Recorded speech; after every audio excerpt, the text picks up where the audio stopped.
Hello guys, तो welcome back to our channel. और जैसा कि आप मुझे जानते हो, मैंने पहले ही बताया था, मेरा नाम ईशा है और ये है शशांक। तो आज भी हम कुछ बातें करते हैं कुछ बॉलीवुड न्यूज़ के साथ और कुछ लेटेस्ट अपडेट के साथ। तो शुरुआत अब मैं करूं या फिर ये करेंगे? आप बताइए किससे सुनना चाहोगे? तुम ही कर दो, तुम्हें सुनना चाहते हैं। चलो मैं ही करती हूँ।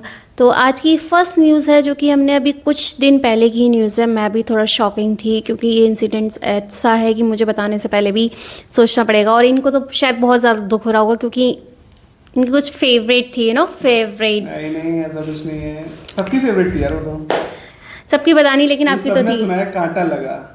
कांटा लगा तो आप जानते हो वही। हाँ जी, मैं बात कर रही हूँ वही एक्टर की जो कि कांटा लगा सॉन्ग से बहुत ज़्यादा फेमस हुई थी।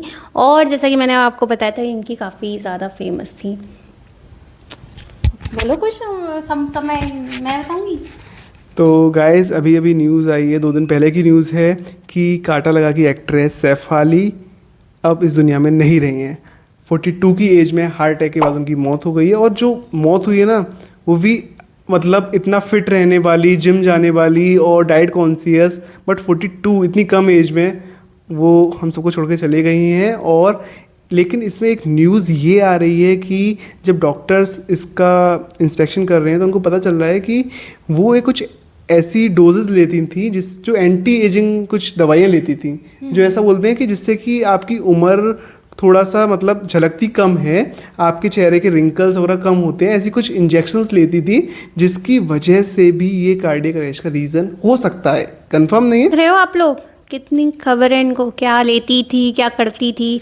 बट ये बहुत अच्छी बात है कि इनको सारी अपडेट्स रहती हैं और आप लोगों को भी होनी चाहिए। बट ये खबर लिटरली मैंने भी सुनी थी तो मुझे बहुत बुरा लगा था क्योंकि मैंने उनको बिग बॉस 13 में भी देखा है, क्योंकि मुझे वो वहाँ से बहुत ज़्यादा अच्छी लग रही थी क्योंकि मैं इतना नहीं जानती थी। लेकिन जब उनकी बिग बॉस में एंट्री हुई उसके बाद, ओ माय गॉड, उनका नेचर इतना अच्छा था ना कि मुझे बहुत अच्छा लगा। लेकिन इन्होंने शायद ये चीज़ एक बताना भूल गए, आपको भी पता नहीं है कि डॉक्टर ने ऐसा भी बोला है कि जो एंटी एजिंग्स वो लेती थी, जो भी इंजेक्शन लेती थी, उसकी वजह से उनका बीपी लो होता था। तो अभी ऐसा डॉक्टर बोल रहे हैं कि जो बीपी लो भी उनका एक रीज़न है डेथ का। शायद इस वजह से उनकी डेथ। हाँ, डॉक्टर ने ऐसे सस्पेक्ट किया है, उनका जो रीज़न है डेथ का वो बीपी लो भी है। तो ये बहुत ही ज़्यादा सैड न्यूज़ है। और जब मैंने सुना था तो मुझे भी बहुत ज़्यादा बुरा लगा था। और इनने तो पता नहीं घर पे ही रोना शुरू कर दिया। बताओ। नहीं यार, रोया नहीं था, बट न्यूज़ मैंने बताई थी और मैंने एक रील भी डाली थी इसके लिए। बट न्यूज़ सैड है। और उनके हस्बैंड परा की काफ़ी सारी वीडियो आ रही हैं, काफ़ी सैड हैं, और उनका एक डॉग भी है। सो ये सब चलो कोई नहीं। लेकिन आजकल ये क्या हो रहा है, इतनी जल्दी जल्दी लोग चले जा रहे हैं। मतलब इस एज में हार्ट अटैक्स, पहले यार 60 से पहले हार्ट अटैक आते ही नहीं थे। अब देखो पता नहीं क्या रीज़न्स है, बट कोई नहीं। हम देखते हैं आप लोग ठीक रहें, हम लोग ठीक रहें, और गॉड ये सब कुछ ना हो, ऐसा सब लोग ठीक रहें, अच्छे से रहें। हाँ, तो गाइज हम लोग भी आपसे यही रिक्वेस्ट करेंगे कि आप अगर कुछ भी ट्रीटमेंट लेते हैं, कुछ भी अपने बॉडी के साथ भी कुछ भी करना चाहते हैं, तो प्लीज़ एक बार डॉक्टर से कंसल्ट करें। अगर वो लोग परमिशन देते हैं तब भी आप करें। नेक्स्ट न्यूज़ पे आते हैं। बट इन लोगों को अवेयर करना ज़रूरी है। तो प्लीज़ गाइज आप लोग अवेयर, ट्रीटमेंट ना लें, और हाँ, मैं तो डॉक्टर की कंसल्ट से लें। और आप लोग अपनी हेल्थ का भी ध्यान रखें। अब ये न्यूज़ हम ख़त्म करते हैं क्योंकि हमें नेक्स्ट अपडेट भी बतानी है आपको। अब मैं बताता हूँ आपको, दिलजीत दोसांझ आजकल बहुत ही ट्रेंडिंग चल रहा है इंडिया में। दिलजीत दोसांझ मेरा फेवरेट है, उसके बारे में कुछ नहीं सुनूंगी मैं, ठीक है ना? सुनना पड़ेगा, उसके बारे में कुछ नहीं बोल क्योंकि उसने मेरा दिल तोड़ा है। दिल तोड़ा है? क्यों यार? क्या कर दिया उसने?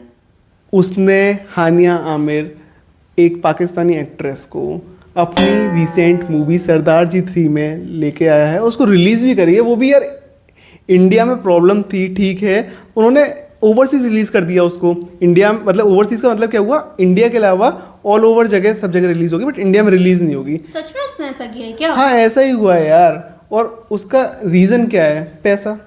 क्योंकि फिल्म ये बन चुकी थी पहले ही, ऑपरेशन सिंदूर से पहले।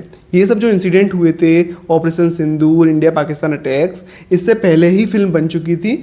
तो प्रोड्यूसर्स बोल रहे हैं कि उनका काफ़ी बड़ा पैसा लगा हुआ है और काफ़ी नुकसान होगा। लेकिन क्या पैसा इतना इंपॉर्टेंट हो गया?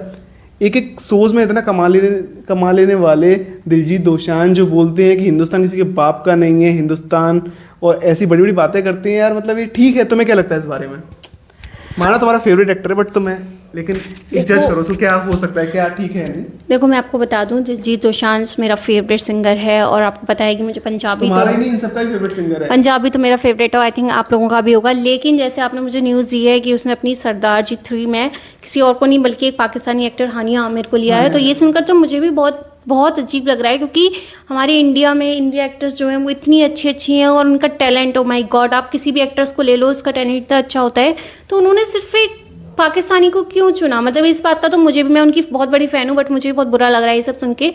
और ठीक है चलिए पाकिस्तानी को चुन लिया, लेकिन ऑपरेशन सिंदूर के टाइम में हानिया आमिर ने पोस्ट करी है काफ़ी सारी एंटी इंडिया पोस्ट करी हैं, इंडिया को भर भर के गाली दी हैं। उसके बाद आप एक भारतीय होके अंदर से एक मन नहीं होता यार, अंदर से भारतीय हैं आप, इंडियन हैं, और कोई इंडिया को गाली दे उसके साथ हम काम करते हैं। चलो काम पहले हो चुका था मान लिया, लेकिन उसके साथ हम आगे रिलीज़ कर रहे हैं। पाकिस्तान में मूवी रिलीज़ हो रही है और पाकिस्तान में रिलीज़ के बाद फर्स्ट डे में 100 करोड़ से ज़्यादा का बिजनेस कर लिया। लेकिन मैं आपको बता दूं, ये जो फिल्म पाकिस्तान में चल गई है, लेकिन अब दिलजीत दोसांझ की कोई भी फिल्म इंडिया में रिलीज़ होगी तो मैं तो देखने जाऊंगी नहीं। और अगर आप भी दिलजीत के फ़ैन हो, लेकिन मैं आपको बता दे रही हूँ, अगर वो ऐसी चीज़ आपके ऊपर है, ये आपकी समझ है, जाना चाहो या ना जाना चाहो। नहीं, लेकिन अगर आप लोग फ़ैन हो और आप अपने इंडिया में रहते हो तो प्लीज़ आप इंडिया को सपोर्ट तो करोगे ना। और पता है अभी क्या हुआ है, इसके बाद बॉर्डर 2 आ रही है शायद, हाँ बॉर्डर 2 मूवी आ रही है, तो उसमें दिलजीत दोसांझ का कैरेक्टर था, बट इस पे खबरें आ रही हैं कि शायद दिलजीत दोसांझ को रिप्लेस किया जा रहा है, उसमें उसकी जगह कोई और पंजाबी एक्टर को लिया जा। बोला भी था कि भाई मुझे बॉलीवुड से मतलब नहीं है, बॉलीवुड वाले मुझसे मूवी कराएं या ना कराएं मुझे फ़र्क नहीं पड़ता। तो भाई देखते हैं क्या होता है आगे, क्या होता है, ये तो सब बिजनेस है, देखते हैं मीडिया कहाँ तक ले जाती है इसको। अब मुझे दिलजीत दोसांझ की और खबर नहीं सुनी, क्योंकि उसने ऐसा किया तो मुझे बिल्कुल अच्छा नहीं लग रहा और मुझे अपडेट देने की ज़रूरत नहीं है उससे रिगार्डिंग। ओके, तो नेक्स्ट अपडेट पे आते हैं। नेक्स्ट अपडेट गाइस, हम लोग दिल्ली से हैं, आपको तो पता ही होगा, और हम लोग टिप बरसेगा पानी, और टिप टिप बरसेगा पानी। पानी भी पता नहीं आजकल असली है या नहीं है, क्योंकि गाइस ऐसी न्यूज़ आ रही है कि इंडिया गवर्नमेंट ने कुछ ऐसा सोचा है कि नकली बारिश भी होना शुरू हो जाएगा। नो, ये इंडियन गवर्नमेंट का नहीं है, दिल्ली गवर्नमेंट का स्टेप है। दिल्ली गवर्नमेंट, लेकिन बट दिल्ली में भी बीजेपी गवर्नमेंट है, तो उसे आप इंडिया गवर्नमेंट भी बोल सकते हैं, क्योंकि इंडिया में भी बीजेपी गवर्नमेंट और दिल्ली में बीजेपी गवर्नमेंट, तो देश तो आप समझ ही सकते हैं, फिर आप तो समझदार हैं। तो इसमें खबर ये आ रही है कि 4 जुलाई से लेके 11 जुलाई के बीच कुछ ट्रायल्स होने वाले हैं, और ये ट्रायल्स किस चीज़ के? आर्टिफिशियल रेन के। और ये ट्रायल करने वाले हैं IIT कानपुर और दिल्ली गवर्नमेंट मिल के, एक जॉइंट प्रोग्राम है इनका। इसमें होगा क्या, इसमें मोस्टली पता है क्या होता है? इसमें क्लाउड सीडिंग होती है। क्लाउड सीडिंग अगर आसान भाषा में इसको बात करें तो बादलों में एक एयरक्राफ्ट के जरिए कुछ केमिकल्स रिलीज किए जाते हैं, जैसे कि सिल्वर आयोडाइड, आयोडाइड सॉल्ट और रॉक सॉल्ट। ये कुछ मिश्रण होते हैं, केमिकल्स के नेम हैं, और इनको बादलों के बीच में मिश्रण को छोड़ा जाता है। इसके लिए तो मुझे अब साइंस पढ़नी पड़ेगी। हाँ, थोड़ा सा समझ जाओ अब, क्योंकि मैं साइंस में बहुत वीक थी, इसलिए मैंने साइंस नहीं ली। ठीक है। तो मैं बताता हूँ आपको, तो कुछ नहीं, बस ये जो केमिकल्स हैं बादलों के साथ रिएक्शन करके कुछ बड़ी बूंदें बनाते हैं, जो बूंदें नीचे आती हैं और बारिश हो जाती है। तो ये है आर्टिफिशियल रेन। और ये कराई किस लिए जा रही है? ट्रायल इसलिए हो रहा है क्योंकि जो जनवरी फरवरी में इतना सारा पॉल्यूशन होता है दिल्ली में, तो उसको कम करने के लिए ट्रायल किया जा रहा है कि बारिश से पॉल्यूशन कम हो जाता है, डस्ट पार्टिकल्स होते हैं वो नीचे आ जाते हैं और कुछ हद तक पॉल्यूशन पे काबू किया जा सकता है। तो ये ट्रायल किए जा रहे हैं उसके लिए। तो इसमें कुछ टाइमिंग भी है, कितने टाइम तक रहेगा? हाँ, इसका कुछ ऐसा है कि 90 मिनट का एक ट्रायल रहेगा, लेकिन इसमें ना मोटा खर्चा होने वाला है। मोटा खर्चा गवर्नमेंट का ही तो होगा वो।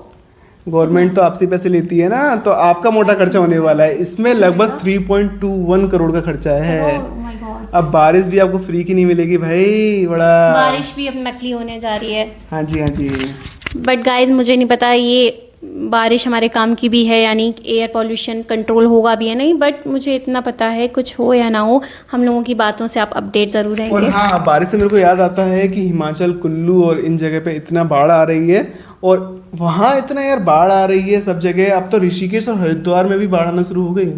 हर जगह बाढ़ ही बाढ़ है, बस दिल्ली वाले ऐसे ही बैठे हुए हैं। दिल्ली वाले यार क्या करें, क्योंकि दिल से दिल्ली। बट गाइज अगर आपको हमारा ये वीडियो अच्छा लगा हो और आपको हमने जैसे अभी अपडेट दी हिमाचल और उत्तराखंड के बारे में, अगर आपको इसकी पूरी जानकारी चाहिए तो हमारा इस फर्स्ट ब्लॉग जो है आप वो देख सकते हैं। और हमारी इस वीडियो में आपको अगर कुछ भी अच्छा लगा हो तो प्लीज़ इस वीडियो को लाइक भी करना, कमेंट भी करना अगर और शेयर भी करना अपने दोस्तों के साथ। और भी अगर कुछ अपडेट चाहिए आपको किसी के रिगार्डिंग तो आप हमें कमेंट सेक्शन में मेंशन कर सकते हैं। तब तक के लिए tata, bye bye, good luck, bye.